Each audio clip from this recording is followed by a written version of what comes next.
إن الحمد لله أصلي وأسلم على نبينا مصطفى محمد صلى الله عليه وسلم وعلى آله وصحبه أجمعين أما بعد أعوذ بالله من الشيطان الرجيم بسم الله الرحمن الرحيم സൂറ അൽ-മുഅ്മിനൂൻ 31-32 രണ്ട് വചനങ്ങളുടെ വ്യാഖ്യാനം നോക്കൂ നിങ്ങൾ.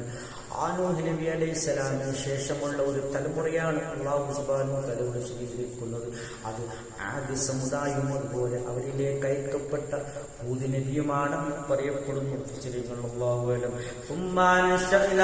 പിന്നീട് നാം ഉണ്ടാക്കിയല്ലെങ്കിൽ ഉത്ഭവിപ്പിച്ചു അവർക്കു ശേഷം ആ മുക്കി നശിപ്പിക്കപ്പെട്ട ആ വലിയൊരു സമൂഹത്തിന് ശേഷം വേറൊരു തലമുറയെ നാം ഉണ്ടാക്കിയെന്നാണ് അല്ലാഹു പറയുന്നത്.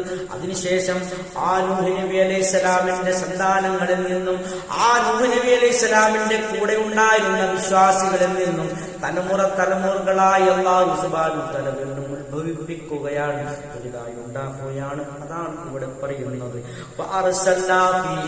അവരിലേക്ക് നാം അയച്ചു റസൂലിനെ അയച്ചു, അവരിൽ നിന്നും തന്നെയുള്ള റസൂലിനെ അയച്ചു. അത് ഹൂദ് നബിയാകാനുള്ള സാധ്യതയാണുള്ളത്.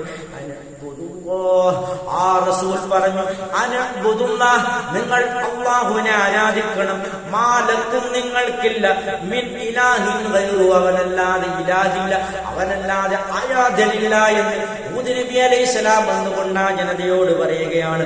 അഫലാ തത്തഖൂൻ, നിങ്ങൾ സൂക്ഷ്മത പാലിക്കുന്നില്ലേ, അല്ലെങ്കിൽ നിങ്ങൾ അല്ലാഹുവിനെ ഭയപ്പെടുന്നില്ലേ? നോക്കൂ, കാലം മുന്നോട്ട് ഗമിക്കുന്തോറും മനുഷ്യൻ പലതരം ചിന്താഗതികളുള്ളവനായി മാറിക്കൊണ്ടിരിക്കുകയാണ്.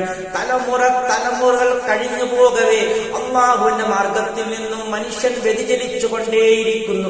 ഈ ചരിത്രമാണ്, മുൻഗാമികളുടെ ചരിത്രമാണ് നമുക്ക് പഠിപ്പിക്കപ്പെടുന്നത്. നാം ഒരിക്കലും തലമുറ മാറ്റം കൊണ്ട് അങ്ങനെയൊന്നും ആകാൻ പാടില്ല. വിശ്വാസം വലിച്ചെറിയുന്നവരാകാൻ പാടില്ല. അല്ലാഹുവിന്റെ മാർഗത്തിൽ നിന്നും വ്യതിചലിക്കുന്നവരാകാൻ പാടില്ല എന്നുള്ള തത്വമാണ് അല്ലാഹു സുബ്ഹാനഹു വ തആല ഇത്തരം ആയത്തിൽ കൂടി പഠിപ്പിക്കപ്പെടുന്നത്.